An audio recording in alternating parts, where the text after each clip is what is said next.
அனைவருக்கும் வாழ்க வளமுடன். நான் ஜோதிடர் ஏஎல்பி அஸ்ட்ராலஜர் கவிதா ஓம்குமார். இன்னைக்கான ஜாதக ஆய்வு பார்க்க இருக்கிறோம். இன்னைக்கு பார்க்கக்கூடிய ஜாதகம் ஒரு ஆண் ஜாதகம். இந்த ஜாதகருடைய தாயார் இந்த கேள்வி என்கிட்ட கேட்டாங்க. அதாவது இந்த ஜாதகருக்கு ஒரு பிஸ்னஸ் பண்ணிட்டு இருக்கிறாப்புல, அந்த தொழில்ல வளர்ச்சி எப்போ வரும், லாபம் எப்போ வரும், இப்போ பண்ணிட்டு இருக்கிற இந்த வேலை இந்த பிஸ்னஸ் சரியானது தானா, இந்த ஜாதகத்துக்கு ஏத்தது தானா, இதை கண்டினியூ பண்ணலாமா, இதெல்லாம் தான் இவங்களுடைய கேள்வியா இருந்தது.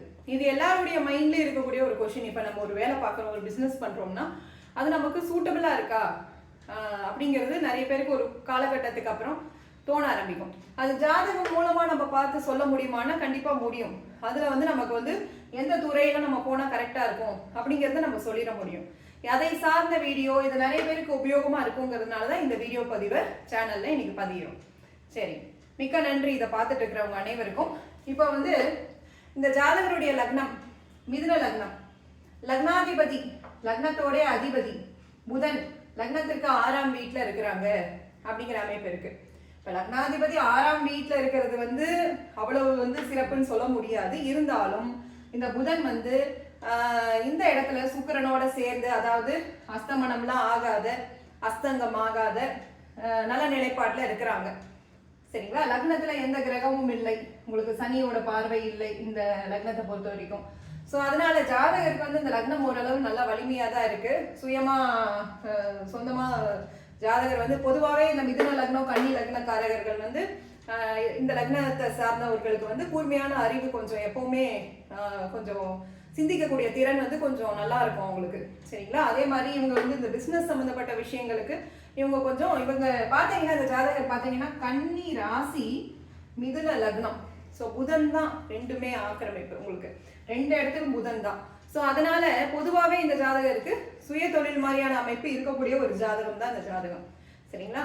சரி, இப்போ இதுல இந்த பண்ணக்கூடிய தொழில் அப்படின்னு பாக்குறப்போ பிறந்த லக்னம் இந்த மிதுனத்திற்கு 10ஆம் வீடு அப்படின்னு சொல்லி பாக்குறப்ப மீனம்.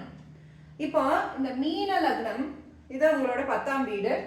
இந்த மீன லக்னத்தோடைய அதிபதி குரு பகவான் 5ஆம் வீட்டுல இருக்கிறாங்க. இது பூர்வீகத்தை சார்ந்த தொழில் மாதிரி தான் இப்ப பண்ணிட்டு இருக்கிறாப்ல ஜாதகர். சரிங்களா? அடுத்தபடியாக இந்த இடத்த சந்திரன் பாக்குறாங்க. அப்போ இவர் என்னன்னா ஏதாவது ஒரு துணி டெக்ஸ்டைல் சம்பந்தமாக, பால் பொருள் சம்பந்தமாக, அதே மாதிரி பிரயாணம் டிராவல் ஏஜென்சி இது மாதிரியான விஷயங்கள், ஹோட்டல், நீர் நிலைகள் இது தொடர்பான தொழில், இது எல்லாமே இவங்களுக்கு சூட்டபிளா தான் இருக்கும். இப்ப இந்த ஜாதகர் பண்ணிட்டு இருக்கக்கூடிய வேலையும் பார்த்தோம்னா ஒரு டெக்ஸ்டைல் சார்ந்த துறையில தான் இருக்கிறாப்ல. டெக்ஸ்டைல் சார்ந்த, ஜவுளி சார்ந்த வியாபாரம் இந்த மாதிரி தான் பண்ணிட்டு இருக்கிறாப்ல. ஸோ இது கரெக்டா உகந்ததா அப்படிங்கிறது எங்களோட முதல் கேள்வியா இருந்தது. இத லக்னத்தை வச்சு இந்த அமைப்பை வச்சு பாக்குறப்போ இப்ப பண்ணிட்டு இருக்கக்கூடிய இந்த வேலை இந்த இடத்துல சந்திரனோட பார்வை இருக்கிறது. இவங்க அந்த பூர்வீகம் சார்ந்த தொழிலாங்கன்னு சொல்லி கேட்டேன், ஆமான்னு சொன்னாப்ல. ஸோ அதனால இது உகந்தது தான், இது பண்ண முடியும் உங்களால அப்படின்னு சொல்லி சொன்னேன். எப்படிதான் ஜாதக அமைப்பு நல்லா இருந்தாலுமே அந்த தசா புக்தி அதுதான் அந்த ஜாதகத்துடைய பலன்கள், இப்ப நடப்பு கால பலன்களை தசா புக்தி தான் டிட்டர்மைன் பண்ணும் எந்த ஜாதகத்திலையுமே. இப்ப இதுல இந்த ஜாதகத்தை பொறுத்த வரைக்கும் இப்ப நடக்கக்கூடிய தசை குரு தசை, புக்தி சனி புக்தி. இப்ப குரு தசா அப்படிங்கிறது இந்த லக்னத்திற்கு இந்த குரு பார்த்தோம்னா 7க்கும் 10க்கும் அதிபதியான குரு பகவான். சரிங்களா? இந்த குரு தசை சுமாரான தசை தான் இந்த மிதுனத்துக்கு பொறுத்த வரைக்கும். சனி புக்தி போயிட்டு இருக்கு, சனி 8க்கும் 9க்கும். ஸோ இப்போ கொஞ்சம் ஏற்ற இறக்கங்கள் இருக்கும். 8ஆம் பாவமும் வரதுனால தொழில ஏற்ற இறக்கங்கள் இருக்கும். இப்போ அதை சந்திச்சுதான் ஆகணுங்கிற அமைப்பு இருக்கு ஜாதகருக்கு. ஸோ இந்த மாதிரி லக்னாதிபதி அதாவது தசை நடத்தக்கூடியவர் குரு பகவான் ஆகி, குரு பகவான் இந்த 7-10 பாவங்களுக்கு அதிபதி ஆகிறதுனாலையும் அவர் இருக்கக்கூடிய ஆதிபத்தியமும் நல்லா தான் இருக்கு, 5ஆம் வீட்டுல தான் இருக்கிறாங்க. ஸோ ஆதிபத்திய அமைப்புகள் இருந்தாலும் கூட இப்ப இந்த தசை அவ்வளவு சிறப்பா செய்யாது, ஓரளவு சுமாரா கொண்டு போகும் இந்த தசை உங்களுக்கு. அதுல இந்த சனி புக்திங்கிறது 9ஆம் அதிபதியாக இருந்தா கூட 8ஆம் அதிபதி வேலையும் அவர் பார்க்கறதுனால ஏற்ற இறக்கங்களையும் சேர்த்த மாதிரி தான் கொடுப்பாரு இந்த சனி புக்தியில உங்களுக்கு.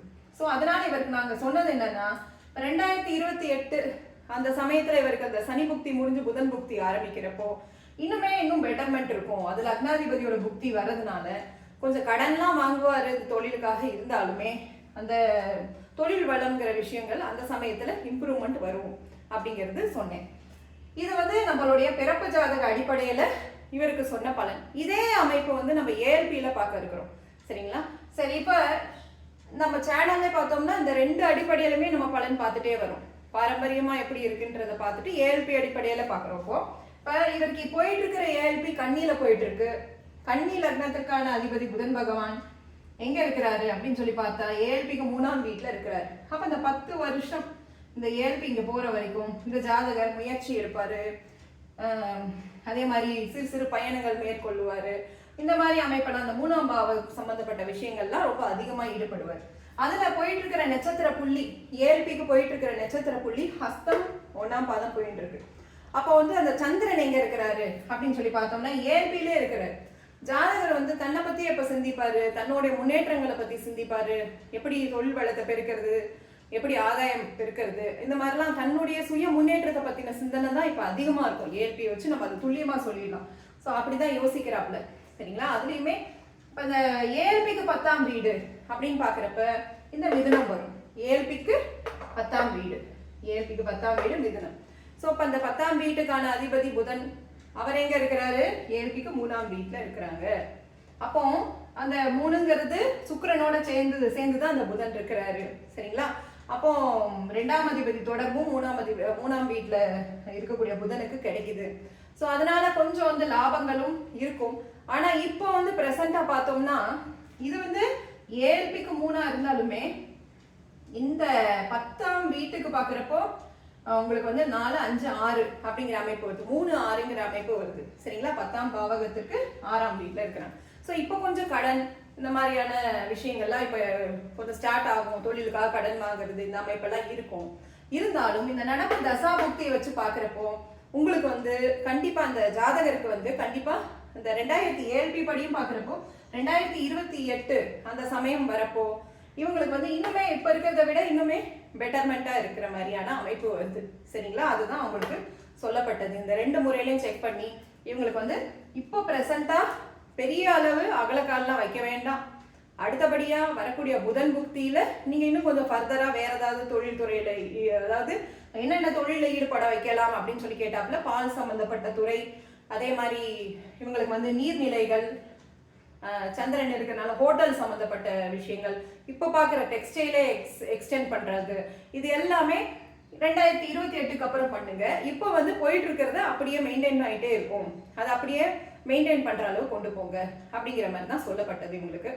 இதுதான் இப்போ ஒரு ஜாதகம் நமக்கு எந்த நேரத்துல வளர்ச்சி இருக்கு, எந்த நேரத்துல நம்ம இன்வெஸ்ட் பண்ண கரெக்டா இருக்கும், இந்த விஷயங்களை நம்மளே நம்ம பார்த்து தெரிஞ்சுக்கிறதுக்கு இந்த 2 முறையிலையும் நம்ம பார்த்து என்னுடைய வீடியோக்கள் உங்களுக்கு உபயோகமா இருக்கணுங்கிறதுனால தான் தொடர்ந்து இந்த மாதிரியான விஷயங்களை நான் பதிவு பண்ணிட்டே வரேன். ஸோ நம்மளே நம்ம பார்த்து சுயமா தெரிஞ்சுக்கலாம். அப்படி சப்போஸ் இதுல குழப்பங்கள் உங்களுக்கு இருந்ததுன்னா நீங்க வந்து என்கிட்ட அப்பாயின்மெண்ட் வாங்கிட்டு ஜாதகங்கள் பார்க்கலாம். உங்களுக்கு தொழில்துறை சம்பந்தமான கேள்வி இருந்தாலும் சரி, திருமணம் சம்பந்தமான கேள்வி இருந்தாலும் சரி, எப்படி வந்து குழந்தை பிறப்பு இல்ல வாழ்க்கை வளங்கள், இது மாதிரி எது தொடர்பான கேள்வியா இருந்தாலுமே அப்பாயின்மெண்ட் ஜோதிட ரீதியான கேள்விகளுக்கு இந்த ஸ்கிரீன்ல வரக்கூடிய அந்த நம்பர்ல அப்பாயின்மெண்ட் வாங்கிக்கிட்டு நீங்க ஜாதகம் பார்த்து தெரிஞ்சுக்கலாம். நல்ல முறையில ஜாதகங்கள் நல்ல தெளிவா விளக்கமா உங்களுக்கு சொல்லித்தரப்படும். இந்த அத்தனை முறைகளையும் எனக்கு சொல்லிக் கொடுத்த எனது அனைத்து குருமார்களுக்கும் மிக்க நன்றியை தெரிவிச்சுக்கிறேன். பிரபஞ்சத்திற்கு நன்றி. இதை பார்த்துட்டு இருக்கிற உங்க அனைவருக்கும் நன்றி. வாழ்க வளமுடன், வாழ்க வளம்.